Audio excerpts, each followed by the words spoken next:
dia mbola fifaliana mandrakariva ny vokoriavako malala manatanteraka indray. Izao fampianarana tiany tompo ampitaina ho antsika malalan'izao. Andeha hivavaka isika riavako. Mankasitraka anao izay Jesosy malala. Mankasitraka anao izay fa mbola velonaina, trapamonjaina. Ary famindramponao natoy izao anay. Hahafahanay mbola maheno mandrakariva ny teninao. Dia mitenena tompo araka ny fombanao. Fa voninkenao anao izay mpanomponao. Mankasitraka Jesosy malalo. Amen. Ny lohatenin'ity fampianaran'ity riavako malala dia ny hoe inona na iza no manana fahefana amintsika? Hafakely riavako satria na tonga tao amin'ny tompo na natanteraka ity fampianarana iray ity dia nisaintsaina kely ato riavako teo am-panaovan-javatra ny zava-nisy tamin'izay niaraka tamin'ilay zanako lamatoa izay. Dia niaraka izahay, niaraka amin'ny zandriny moa izany, fa izy no niteny an'ilay zavatra. Rehefa niaraka izahay dia tanaty fiara tamin'ny lalana anankiray. Dia nisy fiara anankiray izay tamin'ny lalana nandehananay iny. Dia nandefitra ilay fiara. Dia izay izany no nandeha. Dia nisaotra ilay mpamily. Nisaotra izany ilay mpamily anay. Dia rehefa nisaotra ilay mpamily anay tamin'ny klaksona dia ilay zanako lamatoa. Fa maninona ianao no nisaotra azy? Izy ary ny tsika impiry izay mandefitra. Rehefa izy mandalo tsy mba misaotra mihitsy. Dia hoy izao mantsy anazy. Dia ahoana izany? Tsika izany ve izany lasa disiplina hianatra azy ilay tsy misaotra? Sa tokony manatanteraka izay tokony hatao isika? Isika anie ry zanako mantsy azy. Raha toa ka avelantsika tahaka izany dia ohatran'ny hoe manana fahefana amintsika izy lasa kolonia. Lasa kolonia antsika, lasa disiplina antsika. Raha toa ka mamaly izay fantatsika hoe tsy mety ataony. Dia tahaka izay mihitsy ry havako malala. Aoka tsika tsy ho voafitaky ny devoly sy ny satana. Aoka tsika tsy ho voafitaky ny devoly sy ny satana. Matetika mihitsy arakaraka izay ataon'olona amintsika no ataontsika aminy koa.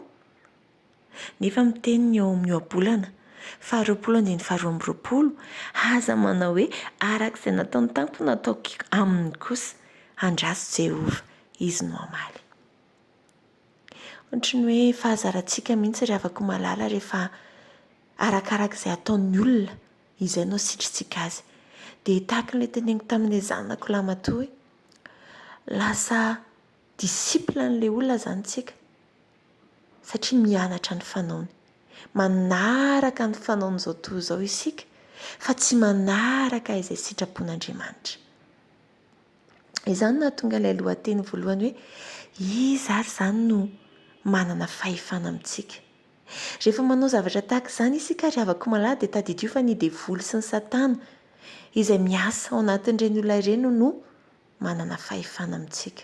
Toero izy ho ny tenin'Andriamanitra dia handositra anareo. Izay no mahatonga ny tompo miteny ry havako malala valio amin'ny soa ny ratsy. Eny tokoa ry havako. Mifamadibadika, tsy mibadika mihitsy ny lojikan'Andriamanitra sy ny lojika amin'izao tontolo izao. Raha amin'izao tontolo izao tokoa valiana ratsy ny ratsy. Fa amin'Andriamanitra tsy izay. Tsy izay ry havako malala. Ao amin'ny Jaona 9:22 manambara hoe ny marina afaka nareo tsy ho andevo. Ny marina afaka nareo tsy ho andevo. Isika rehefa tsy mahafantatra izany sitrapon'Andriamanitra izany, rehefa tsy mahafantatra izany fahamarinan'Andriamanitra izany isika ry havako malala, dia andevoziny ny zavatra maro. Isika mety mieritreritra hoe tena olona afaka isika, ohatra ny hoe libra isika rehefa manatanteraka izay sitrapony nofontsika. Tsy izany nefa fa vao maintsika, vao geja ary avako malala, vao may geja sy famatorana avy amin'ilay ratsy ny mahazo antsika. Rehefa ny fahatezerana no mibaiko atsika, rehefa ilay zavatra ataon'iny olona iny no mibaiko atsika.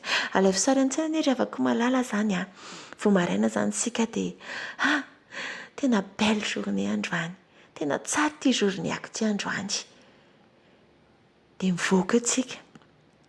Tsika zany tao an-tsaintsika hoe tena andeha hiezaka zany hanao zavatra tsara, andeha hiezaka zany tena hoe hiaina an'ity journée ity tsara. Dia izay zany no mibaiko atsika atao anatintsika. Izay no nanana fahefana atao anatintsika, nieritreretintsika. Vao mivoaka ny vavahady isika nefany dia misy olona nanafintohana antsika, ohatra hoe tahaka ilay zavatra tenenin'ilay zanako lahy teo ohatra. Dia tsy potika izay, tsy ampy firy segondra nivoahana ny trano izay nieritreretintsika hoe androany no passé belle journée, androany tsy hanao an'izao. Tonga dia simba teo, ohatra ny hoe karazana ataoko hoe ilay manao jenga ireny, haintsika ilay ohatra ny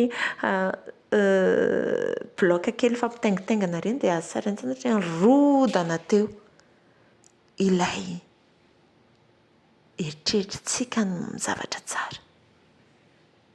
Satria naninona? Navelantsika nanana fahefana ny devoly sy ny satana, navelantsika nanana fahefana teo amin'ny fiainantsika sy ny journée antsika sy ny fanapahan-kevitritsika ny devoly sy ny satana. Azontsika ry havako, azontsika indraindray tsika mieritreritra mafy be tsika fa niady tamin'iny olona iny ohatra, na mafy be isika satria nivalitsika koa izay zavatra nataon'iny olona iny ohatra, nefa kay tsy force kay fa faiblesse, ary tena lasa hoe noho ny toe-java-nisy izany dia rava teo avokoa ilay fanantenantsika sy eritreretintsika hoe belle journée. Aza avela ry havako maka-dessus amin'ny situation rehetrarehetra, miarahaba amin'ny tompo isan'andro, isa-minitra, isa-tsekondra, dia miambena mandrakariva. Izay izay indray ny hafatry ny tompo amintsika ry havako malala. Aza avela hanam-pahefana amintsika ny ratsy ataon'ny hafa, ary tsy iza moa izany fa ny devoly sy ny satana aoka tsy ireny no mibaiko ny fihetsikitsika sy ny tontolo androntsika, fa ny fahalalantsika an'Andriamanitra, fa ny sitrapon'Andriamanitra izay haintsika isan'andro isan'andro, ary tia ny ainantsika, ary tia ny ampandresy antsika amin'ny fiainantsika. Dia ho an'Andriamanitra iray ny voninahitra, ho amintsika kosa ny faherezana, ho amintsika ny tompo. Amen.